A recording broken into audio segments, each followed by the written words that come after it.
Hi, I'm Heather Hundhausen, and I'm here to talk to you today about an important topic called boundaries. Do you ever feel like someone's taking advantage of you? Do you ever feel like you aren't able to say no when you really mean no? Do you ever feel like a doormat, like people are using you and walking all over you? It's a pretty important concept, really, boundaries. When I first heard of boundaries, I thought, what is a boundary? What does that even mean? And so what I want you to think about is it's like imagining a fence around your property.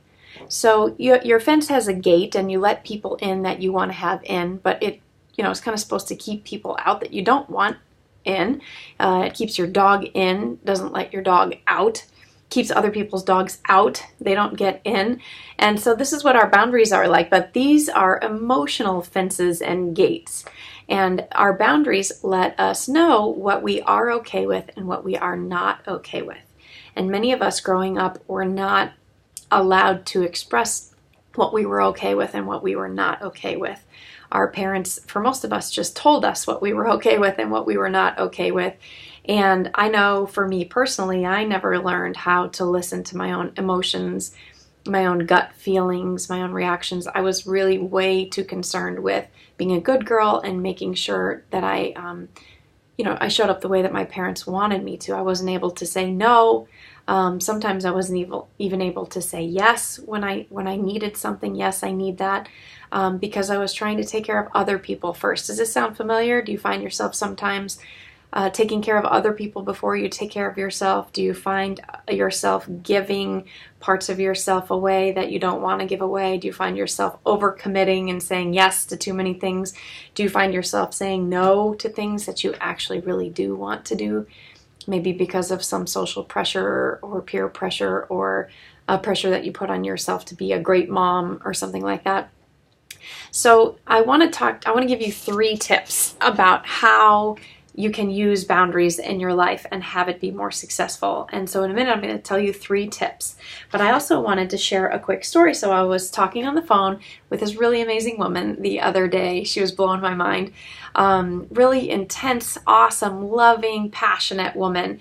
And we were talking about boundaries because I'm probably going to be doing a little speaker facilitating a women's group in a couple of weeks, and I think we're going to use the topic of boundaries. It's such an awesome topic. It's so empowering for women and all people to have boundaries in your life, to know, when your yes means yes and your no means no. So we were talking about that, and she was like, okay, wait.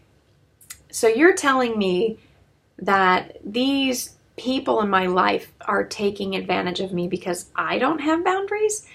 You're not saying that they're boundary crossers. You're saying I don't have boundaries. And I'm like, yes, exactly. And I gave her this example. So my 2 boys, one of them has a girlfriend and the other one doesn't.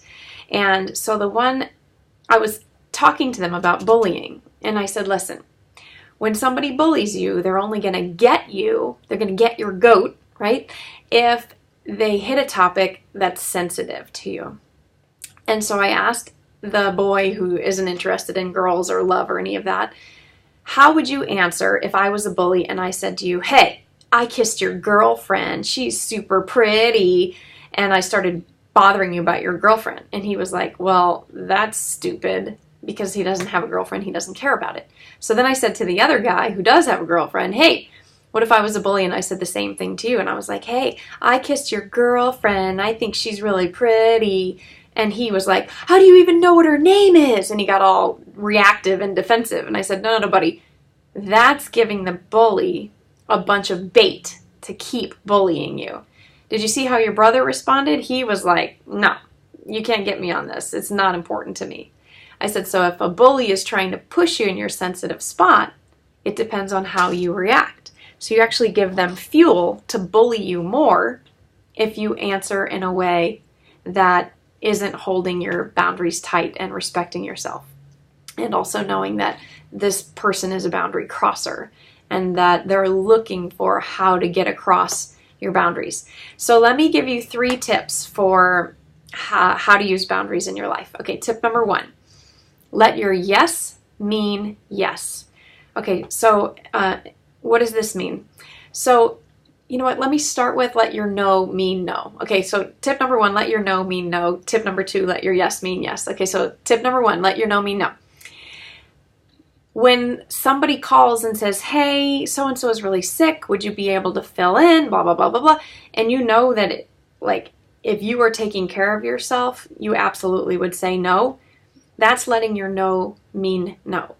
I know that with my ex-husband, this happened all the time. I would say, oh, can I do this? And then you do this, and and I was a boundary crosser, and his no didn't mean no, so he'd be like, okay, sure.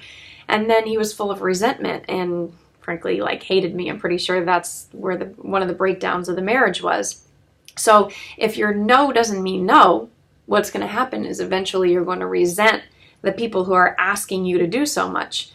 But if you had said no in the first place, you wouldn't have to resent them because you'd be doing what you need to be doing in your life. Now, some people get a little funny about this and they think that that's being selfish, but it's not. It's not being selfish. It's actually self-care, because, it's the whole oxygen mask thing, right? If the oxygen mask falls and I put it on my kid first, then I'm going to die, and so is my kid possibly. But if I put it on myself first, then I have enough oxygen to give it to my kid. Same thing with the gas tank. If I'm running on fumes, I'm not going to get very far. But if I take care of myself, I can get very, very far. I can actually serve a whole lot more people when I take care of myself. So that's let your no mean no. Number 2, let your yes mean yes. Now, what does this mean? Why would I not let my yes mean yes? So some people are not open to receiving gifts that other people have for them. I know that may sound crazy for some people, but there's a lot of us who learn that if we need something or we want something, we have to get it for ourselves. We have to do it ourselves, and actually don't trust other people to do it for us. And if we do let them do it for us, we don't trust that they're going to do it right. And so a lot of times people will offer. I remember this happened. So I have a friend who cut my hair, not this haircut. This is a cute haircut, right? But she cut my hair a while back, and I offered her a tip of $40. She told me I didn't have to pay her at all, but it was a really great haircut. So I gave her $40, and she's like, oh, no. And she tries to give me $20 back and just keep $20. And I was like, what are you doing? I was like, I'm trying to give you a gift. And she was not open to receiving my gift. And I don't know if it's because she thought the haircut was only worth $20, or if she thought she was only worth $20. I have no idea. But she wasn't willing to receive my gift. And so I said, it would be like if I crocheted you 2 pillows for Christmas, and then I handed you 2 pillows for Christmas. And I was like, here's your Christmas gift.